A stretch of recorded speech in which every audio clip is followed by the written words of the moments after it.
मंगलाचरण करेंगे। ओम नमः सिद्धेभ्य। जय श्री ओम नमः सिद्धेभ्य। जय श्री ओम नमः सिद्धेभ्य।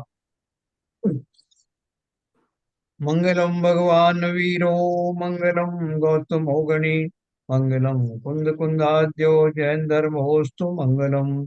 सर्वमंगल मांगल्यम सर्व कल्याण कारकम प्रधानं सर्वधर्माणां जैनं जयतु शासनम। जैनं जयतु शासनम। जैनं जयतु शासनम। न मे समय साराय स्वानुभूत्या चकाशते चित स्वभावाय भावाय सर्वभावांतरक्षिते। तो हमने समय सार में कुंद कुंदाचार्य ने जो आगे की गाथाओं में जो बात कही है, उसमें ये सिद्ध करने का प्रयत्न किया है कि जो आत्मा है और वो जीव है, दोनों सर्वतः अलग अलग है। पुद्गल में और जीव में गुणों के भिन्न होने के कारण सर्वथा भेद है। तो कल जैसे पुद्गल के जो लक्षण होते हैं, रूप रस गंध, स्पर्श रूप रस गंध, तो वो उनको एक एक करके उन्होंने बताया कि चूंकि ये गुण जो है जीव में नहीं है, इसलिए जो भी पुद्गल जन्य चीजें हैं वो जीव नहीं हो सकती और जीव पुद्गल में नहीं हो सकता। तो ये उनकी गाथा जो अपन फिर से देखते हैं एक बार। वो बहुत फांसी हो रही है।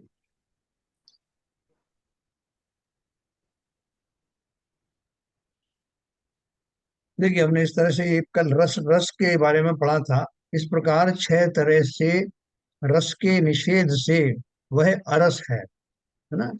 क्या है अरस? आत्मा के बारे में कह रहे हैं कि जीव रस युक्त नहीं है, जो पुद्गल का लक्षण है।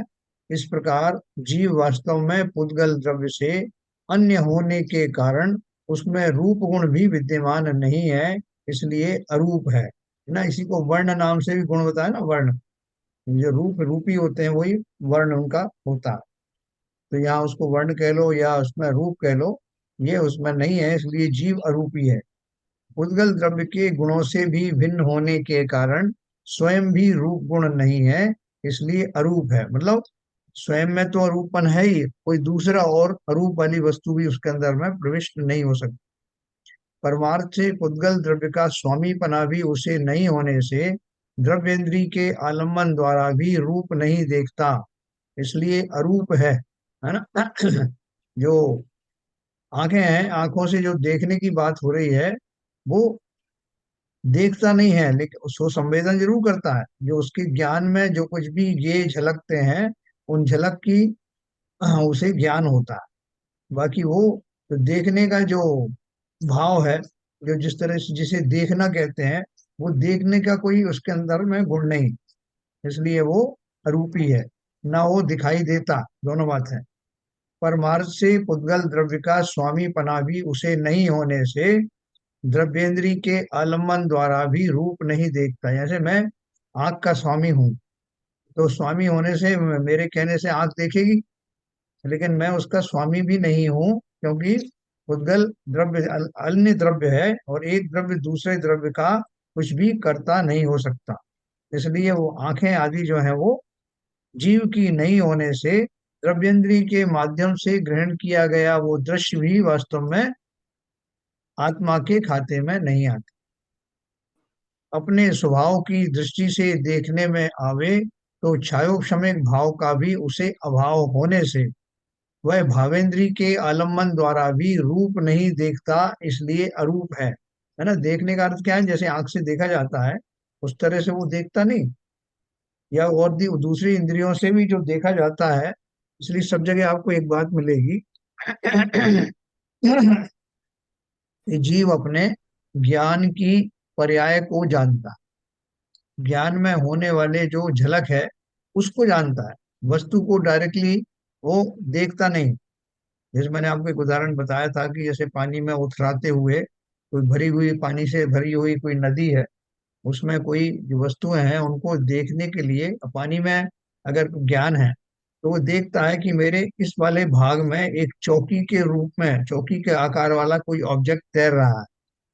तो वो उस ऑब्जेक्ट को, उसने पानी के जितनी बाउंड्री को छुआ है, जो जो डूबेगा ना उसमें पानी में, तो उसके वो कोने आदि दिखाई देंगे, वो उसका आकार बनेगा। उस आकार को, यानी अपने पानी के बने हुए उस आकार को ही वो नदी जान पाएगी। तो नदी की जगह ज्ञान ले लो। तो ज्ञान भी उन वस्तुओं को डायरेक्ट ना जानकर अपने ज्ञान की पर्याय में झलकने वाले पदार्थों का संज्ञान लेता। जैसे दर्पण का उदाहरण देते हैं ना, कि दर्पण में जो भी वस्तुएं उसमें झलकती हैं, दर्पण उन वस्तु में नहीं होता, लेकिन उन वस्तुओं का आकार उसमें दिखने के कारण से, उसके जो जितना उसका कैनवास है, उस कैनवास में थोड़ा तो स्पेस शौकी ने ले लिया, थोड़ा एक कोई पुस्तक पड़ी थी, पुस्तक ने ले लिया, तो अपने ऑक्युपाइड किए हुए उस स्पेस को वो जानता है कि मेरा इतना स्पेस एक ऑब्जेक्ट की वजह से ग्रहण किया गया। और उसको जान करके उसको ज्ञान होता है कि ये वस्तु इस रूप में है, इतनी चौकोर है, इतनी ये है, अर्थात ये पुस्तक है जो भी। तो वो डायरेक्टली नहीं देखती जैसे आंखों के द्वारा जो ग्रहण होता है, ये खाली अपना ज्ञान के हिसाब से ही जानती। तो यहाँ वो सब बोल रहे हैं कि आत्मा, कल तो सिद्ध किया था कि वो अरस है, आज सिद्ध कर रहे हैं कि वो उसमें दूसरा गुण यानी रूप गुण भी उसके अंदर नहीं है, क्योंकि ये लक्षण पुद्गल के हैं। परमार्थ से पुद्गल द्रव्य का स्वामीपना भी नहीं है। आप बोलोगे साहब तो अपनी आंख से कहो ना कि वो देख के दे आपको, बोले वो मेरा सुन उसका स्वामीपना भी जीव को नहीं है। ये तो निमित्त निमित्तिक संबंध होते हैं कि वो द्रव्येंद्रियों के माध्यम से झलकने वाला जो पदार्थ है, वो ज्ञाता के ज्ञान में आता है। अपने स्वभाव की दृष्टि से देखने में आवे तो छायोक्षणिक भाव का भी उसे अभाव होने से वह भावेंद्री के आलम्बन द्वारा भी रूप नहीं देखता, इसलिए अरूप है। बहन जी भी थोड़ा आपको इसके बारे में बताएंगे अभी। सकल विषयों के विशेषों में साधारण ऐसे एक ही संवेदन परिणाम रूप उसका स्वभाव होने से वह केवल एक रूप वेदना परिणाम को प्राप्त होकर रूप नहीं देखता, इसलिए अरूप है। जो मतलब जिस तरह से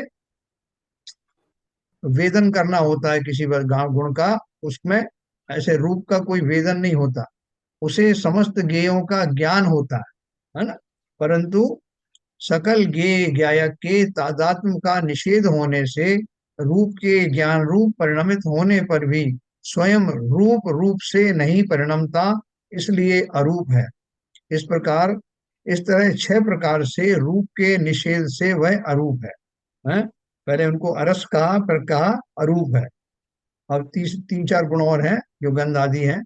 इस प्रकार जीव वास्तव में पुद्गल द्रव्य से अन्य होने के कारण उसमें गंध गुण भी विद्यमान नहीं है, इसलिए अगंध है ना। आप खाली इसको सुन लीजिए तो ये कहीं ना कहीं आपको ख्याल में उसकी समरी आ जाएगी।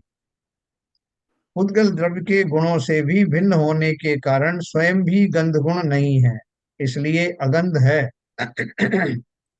परमार्थ से पुद्गल द्रव्य का स्वामी पना भी उसे नहीं होने से वह द्रव्य इंद्री के आलम्बन द्वारा भी गंध नहीं सूंघता, इसलिए अगंध है। मतलब दो तरह से हो सकता है, एक तो मेरे स्वयं के अंदर गंध हो, और दूसरे ये कि जो गंध युक्त पदार्थ हैं उनको मैं सूंघ पाऊं, उनका स्वामित्व तो नहीं है, मतलब मेरे अंदर नहीं है वो बात ठीक है, लेकिन दूसरे को तो सूंघ सकते हैं, बोले वो भी उसको सूंघता नहीं है।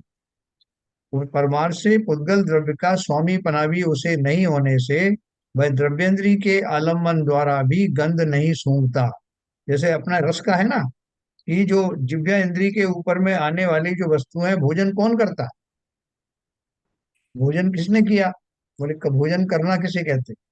बोले करना का मतलब ये है कि जो वो मुंह में रखा, जिव्या इंद्री ने स्वाद लिया और वो निकल गया, तो मैंने भोजन किया। तो बोले भोजन करने का जो अर्थ है, वो वैसा भोजन तो आत्मा कभी करता नहीं। तो बोले नहीं, अभी रसना इंद्री के ऊपर से गुजरा तो उसने बताया ना कि कौन सा जो रस था। तो उसको उसको अपने स्वसंवेदन ज्ञान के कारण से पदार्थों के मूवमेंट का पता लगा कि कौन सा पदार्थ कहाँ से गुजरा है और उस पदार्थ का रस कैसा है। वो रस का संज्ञान जो है वो जो द्रव्येंद्री का ही कार्य था, उसके अपने ज्ञान में वो वस्तु आई। तो इसलिए वो बोल रहे हैं, परमार्थ से पुद्गल द्रव्य का स्वामी पना भी उसे नहीं होने से वह द्रव्येंद्री के आलम्बन द्वारा भी गंध नहीं सूंघता, इसलिए अगंध है। अपने स्वभाव की दृष्टि से देखने में आवे तो छायोपशमिक भाव का भी उसे अभाव होवे होने से वह भावेंद्री के आलम्बन द्वारा भी गंध नहीं सूंघता, अतः अगंध है।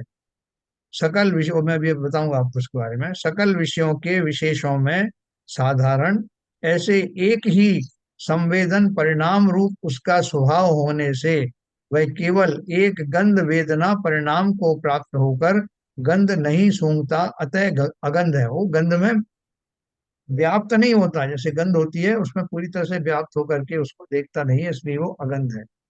ये उन्होंने कई तरीके से समझाया, अपन संक्षेप में उसको समझेंगे। उसे समस्त ज्ञेयों का ज्ञान होता है, परंतु सकल ज्ञेय ज्ञायक के तादात्म्य का निषेध होने से जो भी वस्तु जैसे रस से भरी हुई वस्तु है वो उसमें रसमय नहीं हो जाती, गंध है तो गंधमय नहीं हो जाती, मतलब उसी में पूरी तरह से एक में एक नहीं हो जाती। गंध के ज्ञान रूप परिणमित होने पर भी स्वयं गंध रूप नहीं परिणमता, अतः अगंध है। इस तरह 6 प्रकार से गंध के निषेध से वह अगंध है। अभी अपन देखो अपन संसार में है, अपने को सब तरह के अपन ने फूल सूंघे, जिस पहले अपन ने रचना की बात करी कि रचना से देखिए, ऊपर रखी गई वस्तुओं का जो स्वाद होता है वो स्वाद जीव नहीं लेता, आत्मा नहीं लेती। लेकिन व्यवस्था कैसी है कि जब वो जिह्वा इंद्री के ऊपर से वो पदार्थ गुजरते हैं तो जिह्वा में अलग अलग जगह पे अलग अलग प्रोब लगी होती हैं, जहाँ से सेंसेशन होता है। एक मीठे के लिए अलग जगह होती है, एक कड़वे और खट्टे आदि के लिए अलग होती है, ऐसे पूरी जिह्वा में डिवीजन होते हैं। वो वस्तु का जब वो मीठे मीठी वस्तु जब उस भाग में जाएगी तभी मीठा प्रतीत होगा, ऐसा उसका डिवीजन है। तो वो डिवीजन में भी जीव ने नहीं चखा, आत्मा ने नहीं चखा, लेकिन वो वस्तु का जो उसमें जो गंध आदि है, जो उसमें जो गुण है, उन गुणों का अपने स्वसंवेदन के द्वारा उसको पता लग जरूर लगता। वो स्वयं ना तो वो रस रस वाला है ना ही गंध वाला है, लेकिन उस इंद्री के माध्यम से गुजरने वाली वस्तुओं को अपने ज्ञान की पर्याय के जानने के कारण आत्मा का वो ग्राह्य बनता है। इस प्रकार जीव वास्तव में पुद्गल द्रव्य से अन्य होने के कारण उसमें स्पर्श गुण विद्यमान नहीं है, इसलिए अस्पर्श है। हाँ? पुद्गल द्रव्य के गुणों से भी भिन्न होने के कारण स्वयं भी स्पर्श गुण नहीं है, अतः अस्पर्श है। आत्मा किसी को पकड़ के देख नहीं सकता कि ये जो कड़ा है, चिकना है, गर्म है, ठंडा है, इस तरह के जो स्पर्श वाली गुण है वो भी आत्मा में नहीं है। उद्गल द्रव्य के गुणों से भी भिन्न होने के कारण स्वयं भी स्पर्श गुण नहीं है ना। इसका इसका भी कंक्लूजन वही है। इस तरह 6 प्रकार से स्पर्श के निषेध से वह अस्पर्श है। इस प्रकार जीव वास्तव में उद्गल द्रव्य से अन्य होने के कारण उसमें शब्द पर्याय विद्यमान नहीं है, अतः अशब्द है। शब्द किसकी पर्याय है? उद्गल की। तो वो उद्गल के कोई भी गुणों से रहित होने के कारण वो शब्द वाला भी नहीं है। उद्गल द्रव्य की पर्यायों से भी भिन्न होने के कारण स्वयं भी शब्द पर्याय नहीं है। लास्ट में इसमें भी वही कंक्लूड किया उन्होंने। सकल ज्ञेय ज्ञायक के तादात्म्य का निषेध होने से शब्द के ज्ञान रूप परिणमित होने पर भी स्वयं शब्द रूप नहीं परिणमता, अतः अशब्द है। इस तरह 6 प्रकार से स्पर्श के निषेध से वह अशब्द है ना। इसी तरह संस्थान वाला भी नहीं है, अव्यक्त विशेषण भी नहीं है। द्रव्य लोग लोग जो ज्ञेय है और व्यक्त है उसमें जीव अन्य है, इसलिए अव्यक्त है। देखो यहाँ से और थोड़ा सा खास चालू होता है। ये सब तो वही वही गुण एक एक करके आए हैं। अपने नियत स्वभाव से अनियत संस्थान वाले अनंत शरीरों में रहता है, इसलिए अनिर्दिष्ट संस्थान है। संस्थान नाम कर्म का फल उद्गलों में ही कहा जाता है। जो संस्थान होते हैं ना, संस्थान मतलब जैसे शरीर का आकार है, मोटा तगड़ा लंबा चौड़ा जो सब होते हैं ना, संस्थान होते हैं वो। तो वो समचतुरस्र संस्थान होता है, या जो टेढ़े मेढ़े होते हैं जो वृक्षों का आप आकार देखते हो ना, कोई नीचे से पतले कोई ऊपर से मोटे, तो ये सारे जो आकार हैं वो किसके गुण हैं? ये पुद्गल के गुण। जी ये आकार जो सब उसी के बनते हैं। संस्थान नाम कर्म का फल पुद्गलों में ही कहा जाता है, इसलिए उसके निमित्त से भी आकार नहीं है, इसलिए अनिर्दिष्ट संस्थान है। ऐसा होने से स्वयं अत्यंत रूप से संस्थान रहित है, इसलिए अनिर्दिष्ट संस्थान है। हाँ, ये चार पांच चीजें और भी बताई हैं, अभी मैं थोड़ा सा इसको आपको, इसके पहले कलश आएगा ये, हाँ, इसके पहले एक गुण और रह गया। अपने अनुभव में आने वाले चेतना गुण के द्वारा अंतरंग में प्रकाशमान है, इसलिए जीव चेतन गुण वाला है। नहीं, आगे ये ऊपर अपन छोड़ दिया। इस प्रकार रस रूप गंध स्पर्श शब्द संस्थान और व्यक्तता का अभाव होने पर भी स्वसंवेदन के बल से स्वयं सदा प्रत्यक्ष होने से अनुमान गोचर मात्रता के अभाव के कारण जीव को अलिंग ग्रहण कहा जाता है। बहन जी थोड़ा सा ये सारा आप बताएं, ये पूरा जो भूतगल द्रव के गुणों का उसमें रहितता होती है, इसको थोड़ा सा आप जरा एक्सप्लेन करिए। जी, ये जो पुद्गल के गुण हैं उनको बताया, जीव के स्वभाव की बात कर रहे हैं। यहाँ पे जीव के स्वभाव की बात कर रहे हैं कि जो पुद्गल के गुण हैं वो जीव में नहीं है, उनकी अलग अलग से अपेक्षाएं बताई हैं। और वो किस लिए नहीं है? क्योंकि वो उनके साथ, एक जीव जो है उन पुद्गल के गुण है उनके साथ एकाकार नहीं हो सकता। तो उसका दर्पण से सीधा सीधा सा उदाहरण आ जाता है कि जैसे दर्पण में जो वस्तु झलक रही है ना, मान लो अग्नि झलक रही है, तो उसमें अग्नि का कोई भी अंश उसमें नहीं आता है। अग्नि झलकने के होने पर भी ना तो अग्नि का कलर उसमें आ रहा है, ना उसमें उसका जो अग्निपना है, तेजपना, उष्णपना है, वो उसमें नहीं आ रहा है। या मल है, वो दर्पण में झलक रहा है, तो उसकी जो स्मेल है वो दर्पण में नहीं आ रही है। तो इसी तरह से जो संसार के जितने भी पदार्थ हैं वो आत्मा में झलक रहे हैं मात्र, और उस झलकन को ही आत्मा जान रहा है। उसके माध्यम से ही वो जान पा रहा है कि उस पदार्थ में क्या गुण है, कौन सा रस है, कौन सा स्पर्श है, कौन सा रूप है। लेकिन वो उनसे तन्मय नहीं हो रहा है, उनसे मिक्स नहीं हो रहा है। वो उसके अंदर जो उसके गुण है वो उसके अंदर किसी भी अपेक्षा से नहीं आ रहे, बस सबके अपेक्षा से ये बताना चाह रहे हैं। और एक अनिर्दिष्ट संस्थान की बात अलग से करी है। तो जैसे पानी का कोई निर्दिष्ट संस्थान नहीं है, उसे जिस बर्तन में डाला जाए वो वैसा ही आकार ग्रहण कर लेता है, उसी तरह जीव जो है संसार अवस्था में जिस भी शरीर के अंदर रहता है उस रूप आकार ग्रहण कर लेता है। वो एक ऐसा ही पदार्थ है, उसका अपना कोई संस्थान नहीं है, यानी कोई आकार, संस्थान मतलब आकार नहीं है। और और बस यही बताए, गुण तो सारे उसी से पूरे क्लियर हो जाते हैं। और ये एक ये उन्होंने जो क्षयोक्षम की बात कही है ना। हाँ, क्षयोक्षम जैसे क्या है कि अभी हम क्योंकि बात कर रहे हैं, स्वभाव की बात कर रहे हैं, तो अभी क्या है, हम हमारे पास जो ज्ञान है वो क्षयोक्षम ज्ञान है। तो हमें लगता है कि हम अपने क्षयोक्षम ज्ञान के कारण इंद्रियों के माध्यम से जान पाने। तो पहले तो इस बात का निषेध किया कि इंद्रियों के माध्यम से ग्रहण नहीं हो रहा है, वो वस्तु उसमें झलक रही है।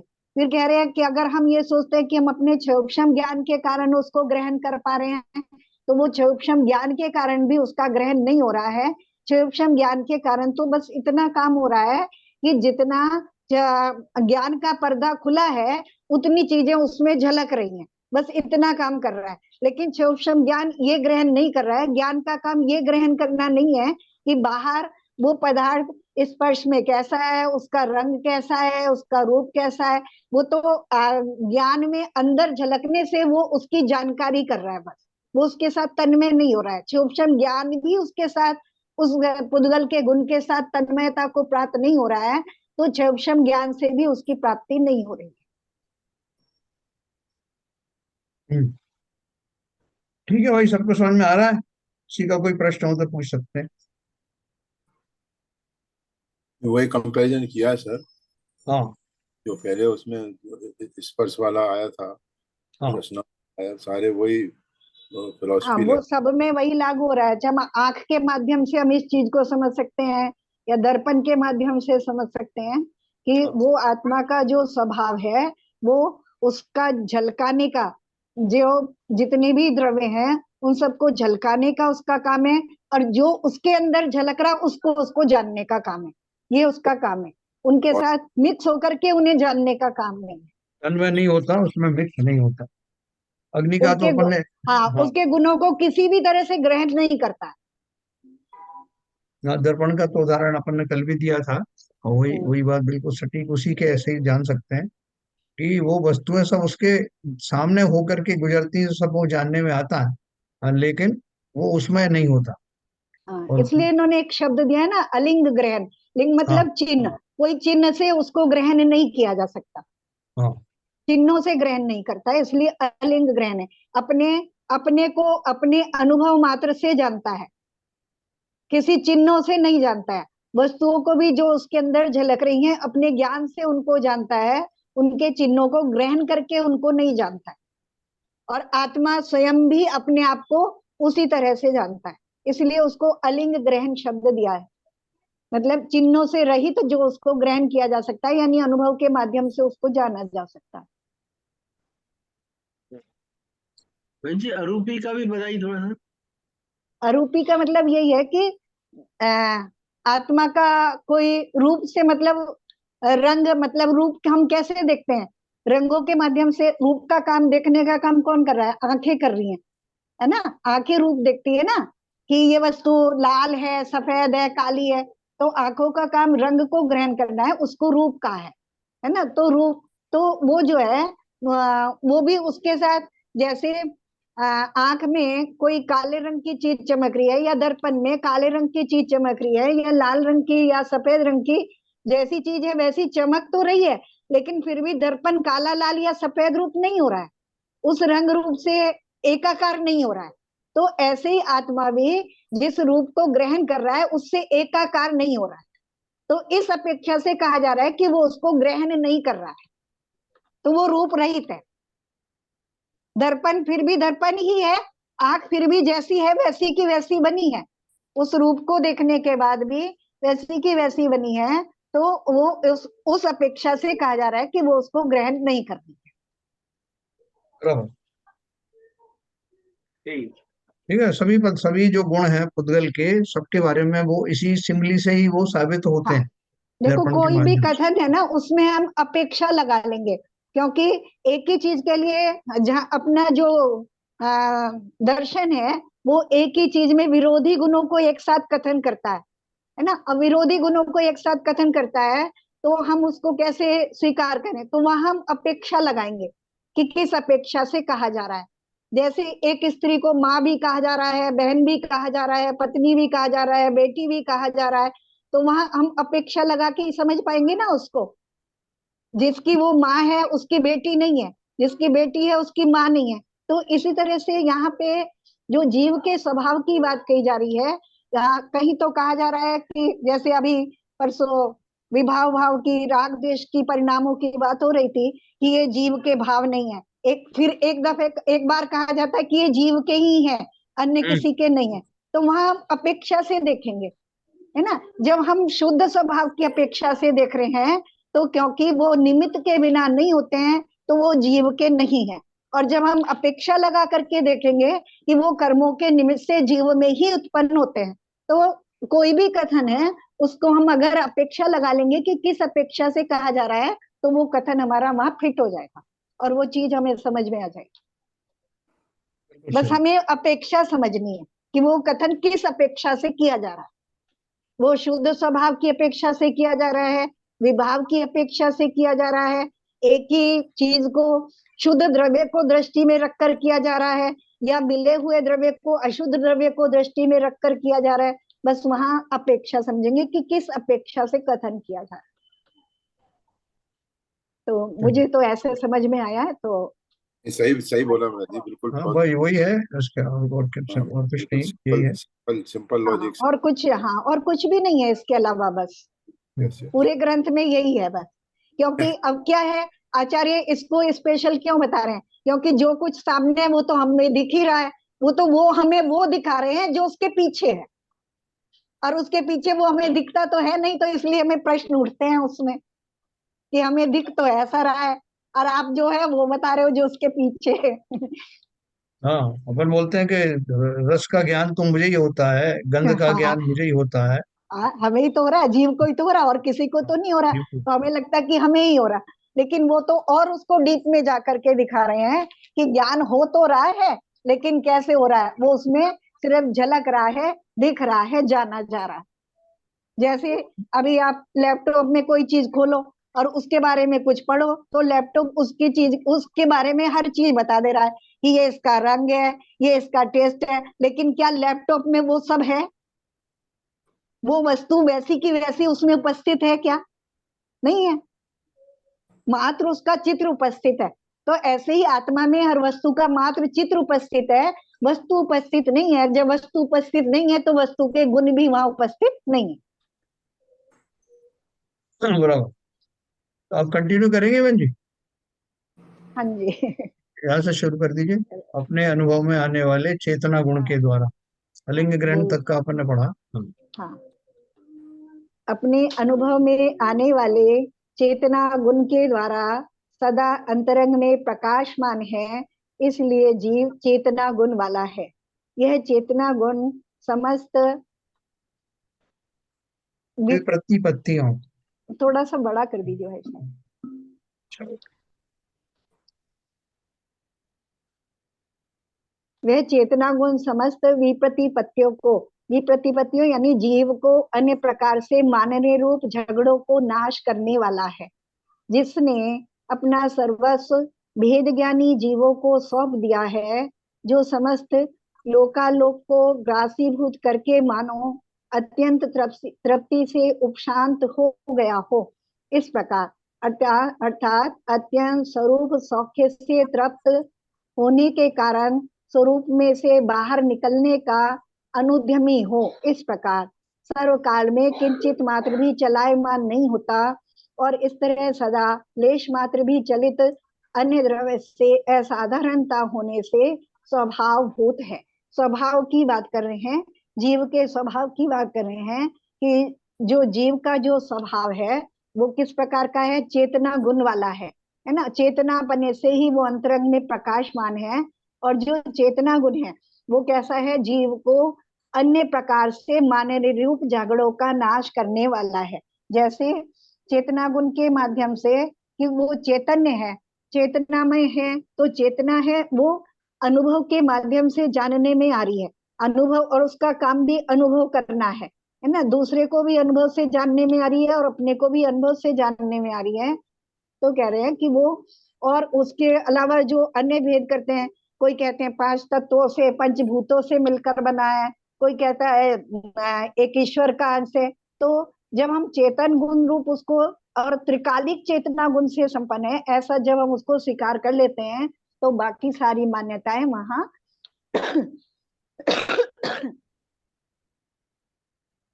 अलग हो जाती हैं, उससे भिन्न हो जाती हैं फिर।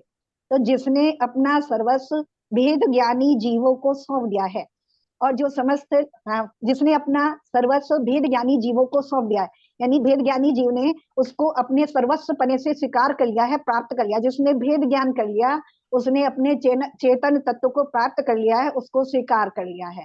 और उससे क्या हुआ है? जो समस्त लोकालोक को ग्रासीभूत करके मानो अत्यंत तृप्ति से उपशांत हो गया है। और जिसको भेद ज्ञान हो गया, और जिसने अपने उस चेतना गुण को समस्त झगड़ों से अलग होकर के अपने को चैतन्य रूप से स्वीकार कर लिया है, और उसके गुणों को समझ लिया है कि उसके गुणों का काम क्या है, तो वहां समस्त लोकालोक को ग्रासीभूत करके, यानी उसने समझ लिया समस्त लोक का स्वरूप, लोक और अलोक का स्वरूप उसे समझ में आ गया, और वो अत्यंत तृप्ति को प्राप्त हो गया। अब उसे कुछ भी ग्रहण करने की, त्याग करने की ऐसी कोई भावना नहीं है, और उपशांत हो गया है, यानी अपने आप में ही स्थिर होकर के शांत पने को प्राप्त हो गया है। इस प्रकार अत्यंत स्वरूप सौख्य से तृप्त होने के कारण स्वरूप से बाहर निकलने का अनुद्यमी होकर, यानी उपशांत हो गया। इसकी परिभाषा करी है कि कैसा शांत हो गया? अपने स्वरूप के सुख में तृप्त हो जाने से अब स्वरूप से बाहर निकलने की उसकी आकांक्षा नहीं है, अनुद्यमी यानी कोई उद्यम नहीं है उसका अपने स्वरूप से बाहर आने का, इसलिए वो सर्वकाल में किंचित मात्र भी चलायमान नहीं होता। और इस तरह सदा लेश मात्र भी चलित नहीं चलित अन्य द्रव्य से असाधारणता होने से जो स्वभावभूत है, यानी अब अन्य द्रव्य से क्योंकि उसने भेद विज्ञान कर लिया है और अपने स्वरूप को चैतन्य पने से स्वीकार कर लिया है, तो वो अन्य द्रव्य से अब वो चलायमान भी नहीं होता, अपने स्वभाव रूप ही बना रहता है।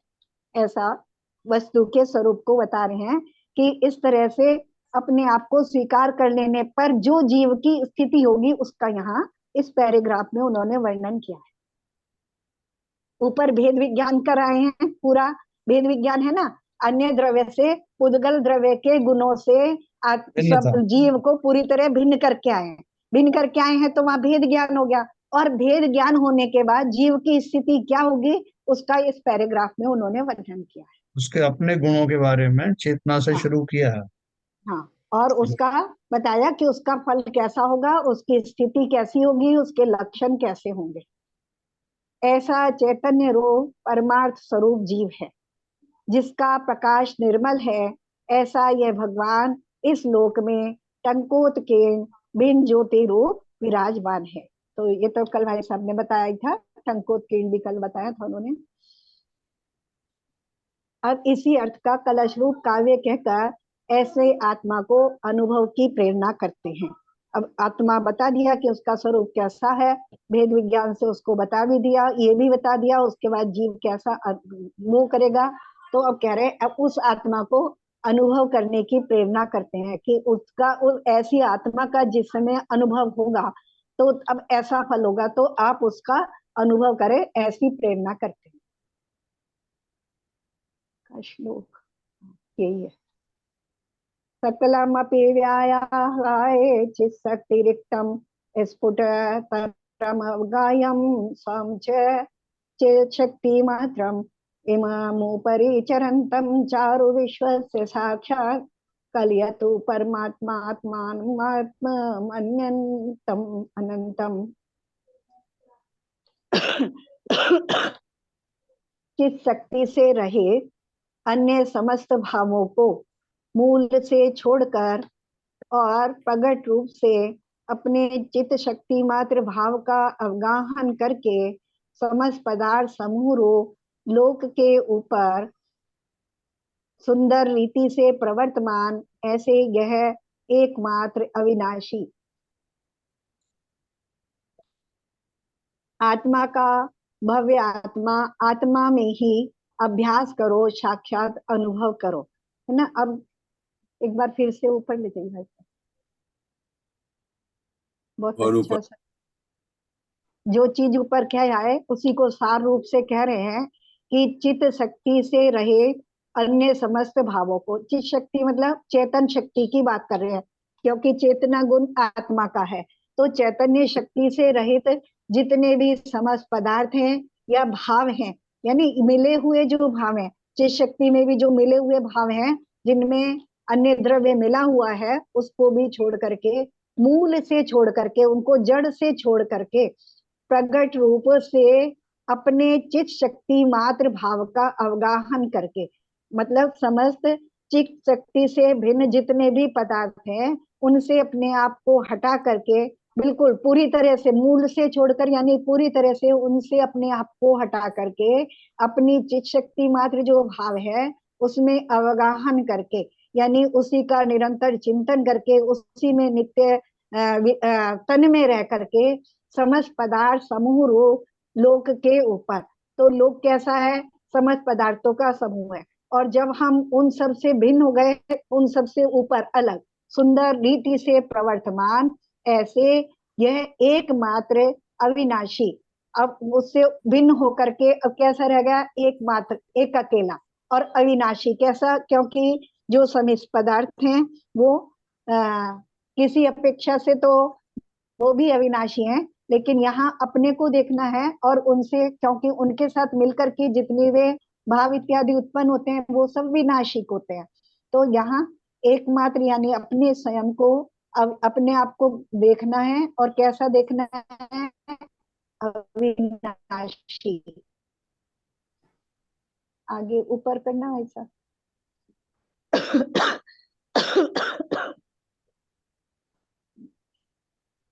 ये तो पढ़ लिया ना। नहीं, मतलब आगे करना था हाँ, उसको।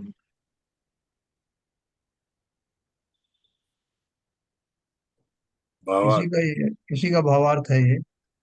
हाँ, अविनाशी आत्मा का भव्य आत्मा, आत्मा में ही अभ्यास करो। ऐसा मतलब जो एकमात्र है, यानी सब द्रव्यों से भिन्न है, समस्त लोक से अलग है, ऐसा जो एकमात्र अविनाशी आत्मा है, तो भव्य आत्मा। तो ऐसा कौन चिंतन करेगा? वो भव्य जीव ही होगा ऐसा, जो ऐसा चिंतन कर पाएगा। तो अपने आत्मा में ही उसका अभ्यास करो, उसका साक्षात अनुभव करो। अभ्यास करने से मतलब है निरंतर उसका चिंतन करो, उसमें रहने का पुरुषार्थ करो, उसी को जानने का, उसी को देखने का, समझने का, उसी में स्थिर रहने का प्रयास करो, साक्षात अनुभव करो, तो वो साक्षात अनुभव में आएगा। तो उसी की बात कर रहे हैं। भावार्थ में भी कह रहे हैं, यह आत्मा परमार्थ से, समस्त अन्य भावों से रही चैतन्य शक्ति मात्र है, उसके अनुभव का अभ्यास करो। ऐसा उपदेश देते हैं कि अपने को केवल चेतन शक्ति मात्र ही अनुभव करो, और वैसा ही उसको जानने से उससे भिन्नता हो जाती है, भेद ज्ञान हो जाता है, और भेद ज्ञान होता है तो उपशांत रूप स्वरूप की प्राप्ति हो जाती है। अब बस चित उन्होंने, शक्ति। हाँ, जी। चित शक्ति से अन्य जो भाव, हाँ। हाँ, अब चित शक्ति से अन्य जो भाव हैं, वे सब पुद्गल संबंधी हैं, ऐसे आगे की गाथाओं की सूचना रूप श्लोक कहते हैं। ये श्लोक हाँ। 36 नंबर। हाँ, चित शक्ति व्याप्त सर्वस्व सारो जीव इयाणयम्, अतोऽतिरिक्तः सर्वे अपि भावा पद्गलिका अमी। चैतन्य शक्ति से व्याप्त, जिसका सर्वस्व सार है, ऐसा यह जीव इतना मात्र ही है।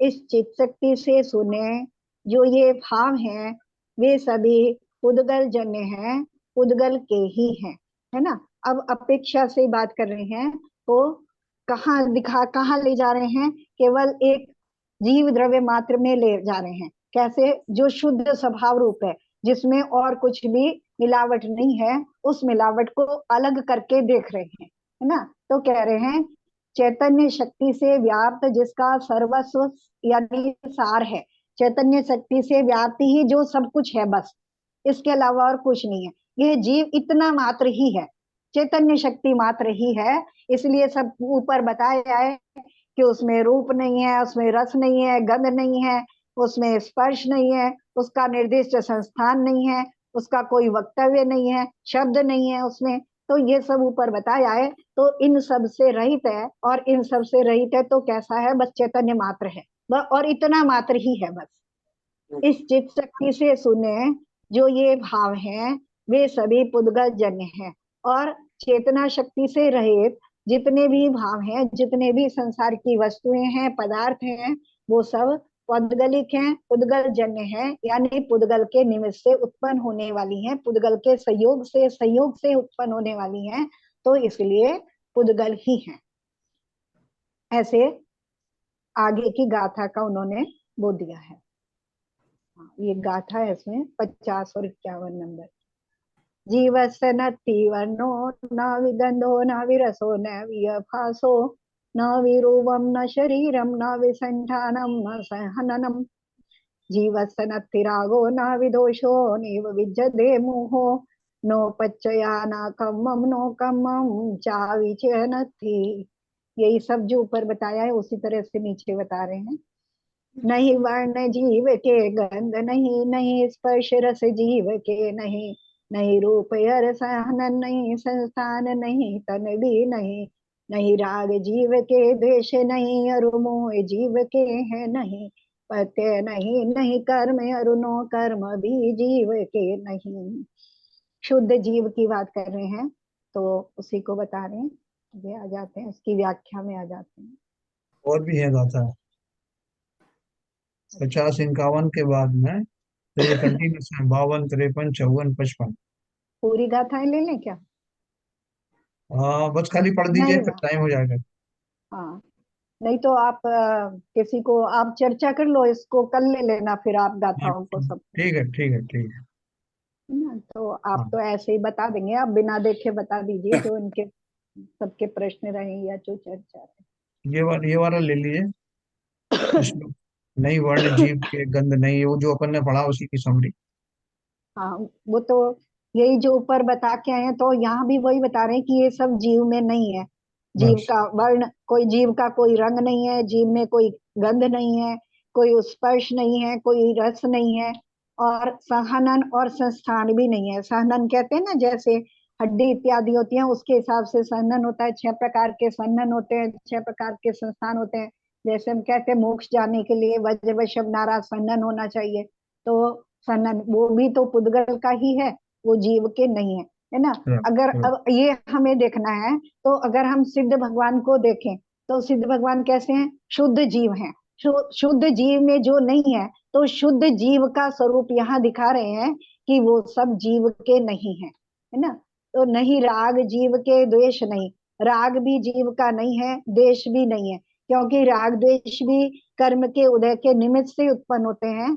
उसमें अगर कर्म ना मिला हो तो राग द्वेष भी नहीं होते। एक शुद्ध जीव में राग द्वेष नहीं है, मोह भी नहीं है, प्रत्यय नहीं है। प्रत्यय माने कारण, यानी जो कर्मों के आश्रव के जो कारण है वो प्रत्यय कहलाते हैं। नए जैसे मिथ्या, अविरति, कषाय, प्रमाद, योग, ये प्रत्यय कहलाते हैं। नहीं कर्म और नो कर्म भी जीव के नहीं है, कर्म भी जीव के नहीं है, नो कर्म भी, क्योंकि सब पुद्गल से बने हैं, पुद्गल के से निर्मित हैं, और इसलिए ये सब जीव के नहीं है। तो ये सब चीजें ही आगे की गाथाओं में भी बताने वाले हैं कि ये जीव के नहीं है। तो हम अपेक्षा से लगा लेंगे कि अगर इस समय ये हमारे साथ है और हम ऐसा कह रहे हैं, ऐसा मान रहे हैं कि हमारा कोई वर्ण है, या हम गोरे हैं, हम काले हैं, तो ये जीव की, खाली जीव की अवस्था नहीं है, क्योंकि जीव अमूर्तिक पदार्थ है, और अमूर्तिक में ये सब चीजें नहीं पाई जाती। ये मूर्तिक पदार्थ के गुण हैं, और जो जिसके गुण होते हैं वो उसी पदार्थ में पाए जाते हैं। तो उसी को बस यहाँ बता रहे हैं, तो बहन जी, उससे हम बहन जी जरा इसका प्रत्यय का जरा थोड़ा सा दोबारा एक्सप्लेन कर दें। प्रत्यय मतलब कारण, प्रत्यय नहीं है। प्रत्यय नहीं है कि जैसे आश्रव के प्रत्यय कहे जाते हैं कि आश्रव हो रहा है, कर्मों का आश्रव हो रहा है, कर्म किन आ किन रहे हैं, कारणों से, किन किन कारणों नए से नए हो? कर्म आ रहे हैं, नए नए कर्म आ रहे हैं, तो कैसे आएंगे? कर्म आएंगे, उनके लिए कोई कारण होगा ना, तो उन अच्छा, कारणों को प्रत्यय कहा जाएगा। जैसे मिथ्यात्व है, मिथ्यात्व के कारण जीव बंध रहा है, कषायों के कारण जीव के कर्मों का आश्रव हो रहा है, तो मिथ्यात्व। अविरति, उसने जब तक व्रतों को धारण नहीं किया है, तो 12 प्रकार की अवृत्ति है, वो आश्रव के प्रत्यय है। प्रमाद से बंध हो रहा है, तो योग के कारण कर्मों का आश्रव हो रहा है, तो ये सब प्रत्यय कहलाते हैं इनको, कि ये प्रत्यय हैं। इनके कारण से, जैसे प्रत्यय होता है कि एक चीज के कारण जो दूसरी अवस्था बन रही है। जैसे मान लो मुझे दूध से पनीर बनाना है, तो मुझे नींबू की आवश्यकता है, तो नींबू छेना बनाने का या पनीर बनाने का प्रत्यय हो गया, कि उस ओके प्रत्यय ओके, से वो बन रहा है। क्लियर हो गया, बहुत बढ़िया। देखो, ये अपन ने जो आज पढ़ा, युवा की तो भी गाथाएं बहुत सारी हैं, अपन कल पढ़ेंगे। तो इसमें ये कुल मिला के सार में जो अपन ने पढ़ा, बहन जी ने जो बताया, कि अपन ये तो बहुत पहले से अपन जानते हैं कि मैं अरस अरूपी अस्पर्शी पर से कुछ भी संबंध नहीं, जो अपन ने कल भजन भी पढ़ा था। तो ये अपन ने मान लो जान लिया कि मैं रूपी नहीं हूँ, मैं रसवान नहीं हूँ, हाँ, स्पर्श भी मुझ में नहीं है। तो ये सब जानने से अपने को क्या फायदा होने वाला? फायदा होने वाला है या नुकसान होने वाला? ये तो क्लैरिटी हो रही है ना। नहीं, फायदा क्लैरिटी तो हो रही है, लेकिन उससे हमें फायदा क्या है मोक्ष मार्ग में या जीव के सुख आदि में? ये सब जान लेने से कैसे फायदा होगा? नहीं, उसके जान लेने से हमको ये फायदा हुआ है, इन चीजों से हमको निवृत्ति पानी है।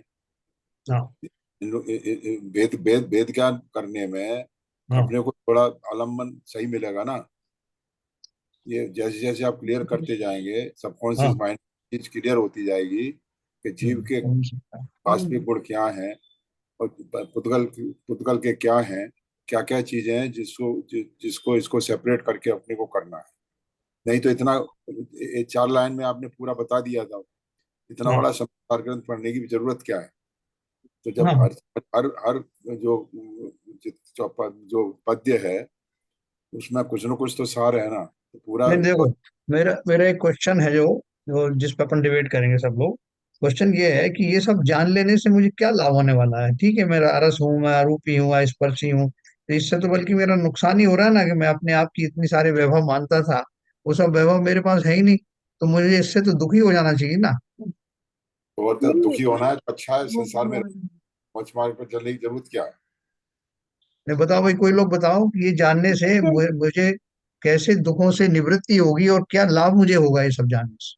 जैसे मान लो अगर हम यहाँ मोक्ष मार्ग की बात नहीं भी करें, तो हमारे दैनिक जीवन में कभी हम इससे ठीक, प्रभावित हो जाते, कभी रूप से कि इसका रूप अच्छा है, मेरा रूप नहीं है, हम हीन भावना में आएंगे।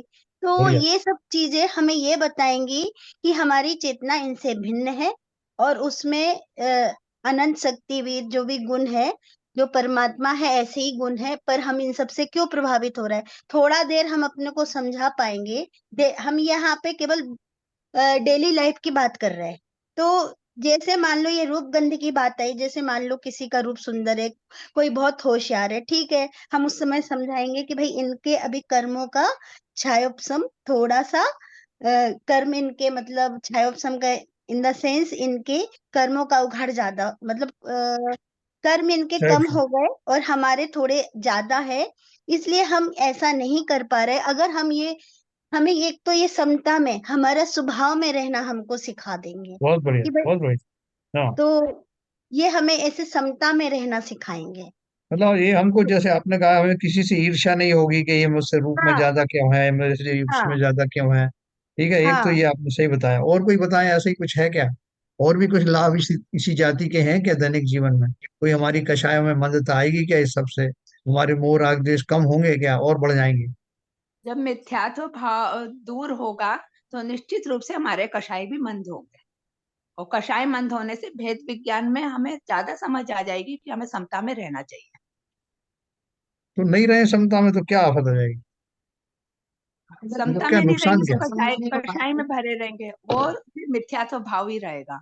जब मिथ्यात्व भाव दूर होगा तभी हम एक नई सीढ़ी पे चढ़ पाएंगे।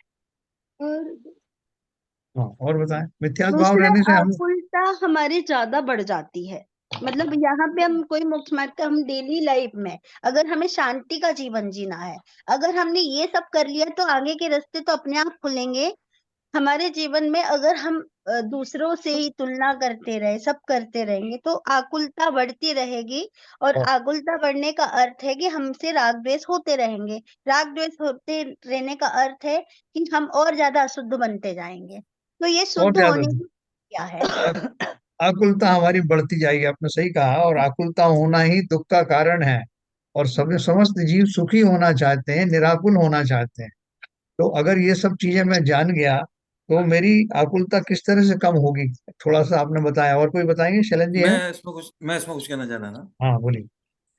एक्चुअली यहाँ पर ये जो व्याख्यान है वो बेसिकली उन जीवों के लिए जो वास्तव में एक बहुत लेवल आगे आ चुके हैं, और उनको जैसे मुनि है तो मुनि को भी ये मतलब ये जो व्याख्यान है कि भाई उनको वो उस पने से, मुनि पने से भी मतलब वो आ, उनको आगे निकलना है, मतलब क्योंकि हाँ, ये बार बार ये चीज बताई जा रही है कि आप केवल आत्मा हो।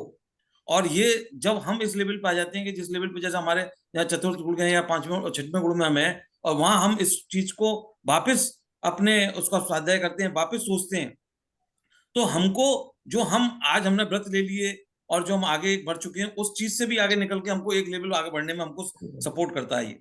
क्योंकि आज जैसे मेरे जीव के लिए तो ये मैं समझ तो रहा हूं, लेकिन मैं उसको उतना मान नहीं पा रहा हूं, क्योंकि और मैं अभी समझ रहा हूँ, अभी सुन रहा हूँ, तो अभी मान भी लूंगा, लेकिन अभी 1 घंटे बाद में फिर मेरे वापस वही, मैं उसी रंग रूप और वर्ण और स्पर्श और आराम और उसमें चला जाऊंगा और उसमें घुस जाऊंगा।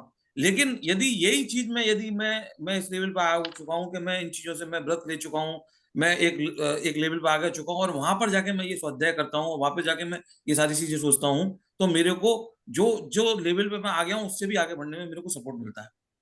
बढ़िया बढ़िया। शैलेंद्र जी की बात से मैं भी पूरी तरह सहमत हूँ, क्योंकि ये जो ग्रंथ है ये किसी लेवल के पहुंचे हुए मुनि लोग के लिए, जिससे कि वो कभी भी मिथ्यात्व भाव में नहीं गिरेंगे और निरंतर आगे बढ़ने का एक प्रयास करते रहेंगे। चलो ललित जी बोले। एक्चुअली इसमें मतलब ये जो हमको पहचान करा रहा है कि हमारी पहचान क्या है। हम जो है रस गंध ये सब जो चीज बताई है, हमारा जीव जीव का असली स्वरूप क्या है उसकी पहचान करा रहा है। तो असली पहचान अगर हम समझ रहे हैं तो हम कषाय कम करेंगे, समता भाव में रहेंगे, और इस तरह से हम जो है अपने आश्रम और ये सब चीजें खत्म होंगी, बराबर, धीरे धीरे खत्म होंगी, निर्जरा होगी।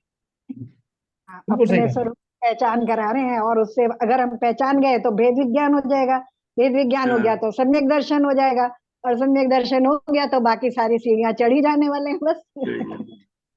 तो सारे काम हो जाने वाले हैं इसको समझ के। वो जो आचार्य समझाने की कोशिश कर रहे हैं आप सब समझ ही गए अपने आप ही, तो आपकी वाणी से ये अपने आप ही निकल के आ रहा है कि इसके लाभ हमें क्या मिलने वाले हैं। ये तो हमको पूरी चीज बता दी कि मैं ये नहीं हूँ, मैं वो नहीं हूँ, तो मैं कुछ भी नहीं हूँ, मुझे क्या करना। बेसिकली बात क्या चल रही है कि संसार के समस्त जीव वर्तमान में दुखी हैं और वो सुख की तलाश में है, और सुख नाम का गुण उनके अंदर स्वयं में ही भरा हुआ है, लेकिन उससे वो उसकी जानकार नहीं है। उन्हें पता ही नहीं कि मैं कैसे सुख का धनी हूँ। और वो जो जो कुछ भी कोशिश करते हैं वो सारी दुखमय ही है। इसलिए वो निरंतर दुखों, एक दुख के बाद दूसरे दुख में प्रविष्ट होते चले जाते हैं।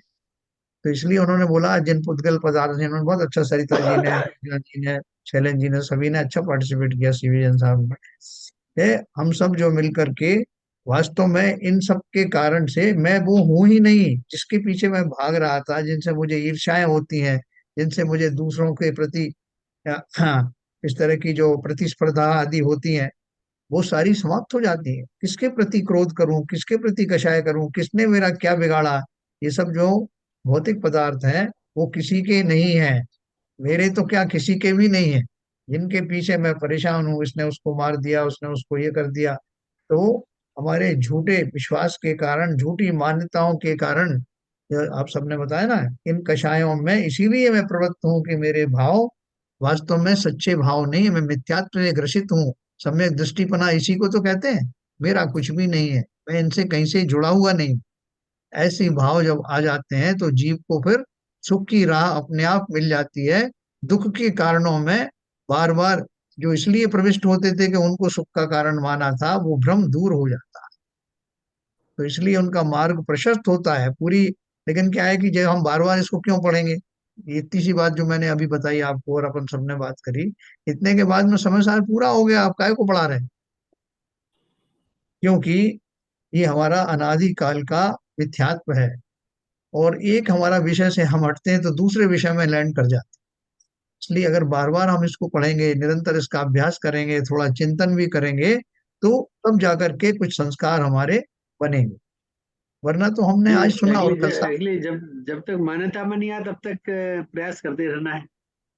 हाँ हाँ जब हाँ हाँ, मान्यता में है तब है एक्चुअली, तो इसलिए पूरा पढ़ना और बार बार पढ़ना जरूरी है। बराबर। क्या एक विपुल जी मेरा कुछ कहोगे प्रश्न है आप? भाई साहब यहाँ। हाँ जी बोलिए बोलिए। ये जो समाधि होती है डीप स्टेट ऑफ मेडिटेशन है, जी जहाँ पर हम जो एक मोक्ष अवस्था है वो अल्टीमेट है, उसके बाद वो संसार में वापस नहीं आता, लेकिन समाधि में वो वापस संसार में वापस आ जाते हैं। लेकिन हम्म। जो समाधि की भी ऐसे बहुत सारी अवस्थाएं हैं, लेकिन जो डीप स्टेट है उसमें वहां पर और मोक्ष में जो है, तो उतना ही ब्लिस उसे फील होता होगा। उतना ही डीप, हाँ, आनंद उसे, ब्लिस उतना ही फील होता होगा। उससे ज्यादा। देखो यहाँ जब जो समाधि की बात है, ये तो साधक अवस्था है। जी ये साधक अवस्था है। साधक अवस्था हम किसके लिए करते हैं? जब तक वो साध्य मुझे ना मिल जाए तब तक मैं साधना करता हूँ।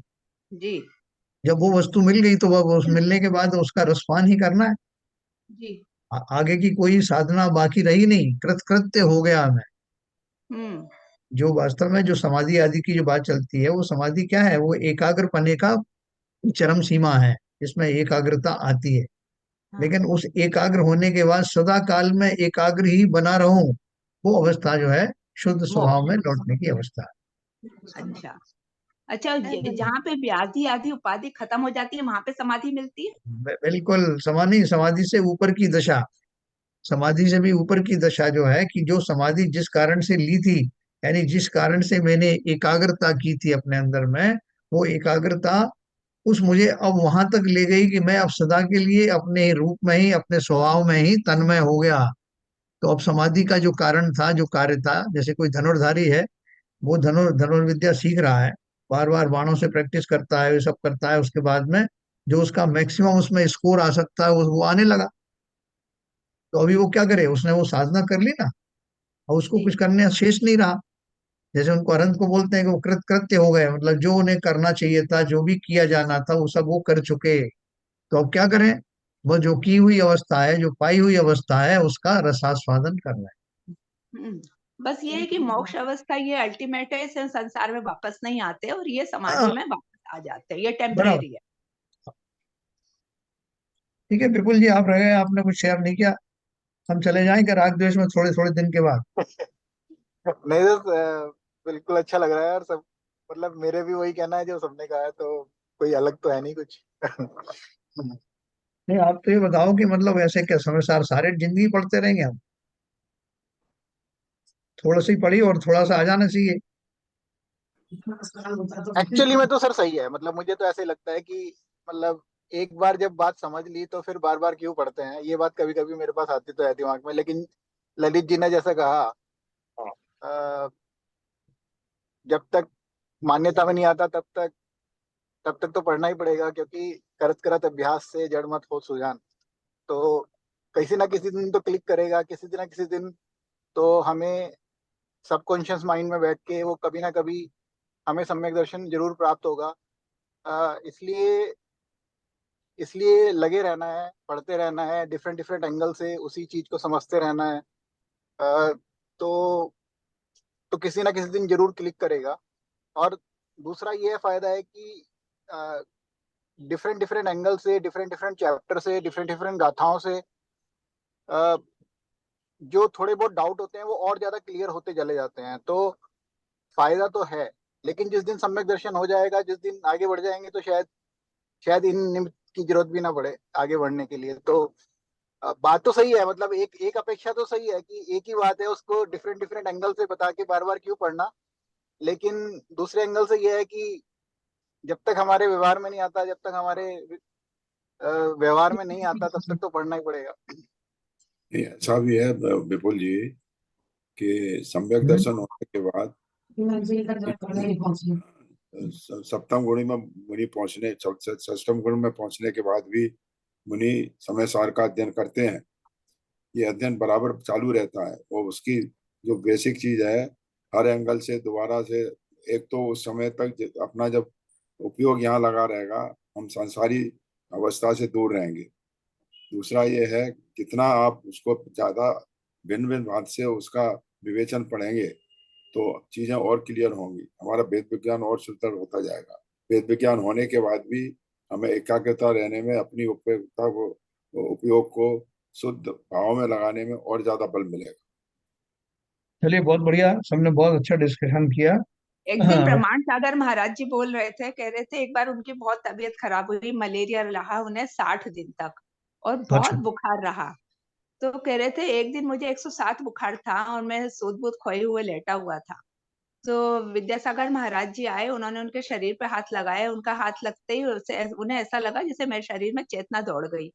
और कह रहे थे इतने बुखार में मेरे कान में आके बोले, समय सार याद है क्या? तो बोले हाँ बताओ हाँ। मुझे, इतना बुखार और मुझसे कह रहे हैं समय सार याद है। कहते बस उनका इतना कहना हुआ कि मेरे समय सार अंदर उतर गया और 15 मिनट के अंदर सारा बुखार उतर गया, पसीने से नहा गया मैं। बहुत बढ़िया, बहुत बढ़िया। सब कहीं किसी मैंने भी महिमा। सुना था, मैंने भी सुना था कुछ ये। तो देखो, इस दशा का अपन कल चित्रण करेंगे, जो अभी नीरजा जी ने कहा है कि वो क्यों हुआ, ऐसी दशा कैसे प्राप्त हुई। किसी के स्पर्श मात्र से क्या ऐसा संवेदन आ सकता है कि उसको, उनको भेद विज्ञान जैसी स्थिति आ गई? समय ये सार समय याद सार। है। हाँ समय हाँ। सार तो अपने आप की पहचान बता देता है, हम क्या है। अपनी पहचान बनाने के लिए समय सार है। और वो जो बता रही है, जो ये उनको जब तक शरीर का और आत्मा का जब मिला स्वरूप दिखाई दे रहा था तब तक मलिया चढ़ा हुआ था। जब उन्होंने जब समझता की बात की तो उन्हें आत्मा मैं हूँ, मैं क्या हूँ, आत्मा। तो आत्मा कोई बीमार होती नहीं है, उतर गया सब बुखार। बराबर। चलिए, तो कल अभी समय हो गया, कल अपन ये चिंतन बीच बीच में करते रहेंगे, इससे अपने को मालूम पड़े कि समय साल बाहर खड़ी है कि अंदर भी जा रही सही बात, है। इसलिए सही बात। चलिए ललित जी हमारी स्तुति करें।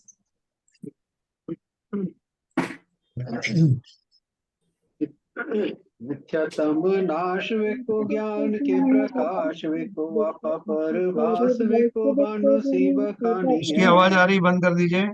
हो द्रव्य जान वेको बंध वेधि भान वेको स्वपर की छान वेको परम प्रमाणी है। अनुभव बताए वेको जीव के जताए वेको काहू न सताए वेको भव्य और हानि है। जहाँ ताह तार वे को पार के उतार वे को सुख विस्तार वे को यही जिन वाणी है। हे जिनवाणी भारती तो है जपू दिन रैन, जो तेरी शरणा गए सो पावे सुख चैन। या वाणी के ज्ञान से सूझे लोकालो, सो वाणी मस्तक धरो सदा देते हैं दो, सदा देते हैं दो। जिनवाणी माता की जय। जय।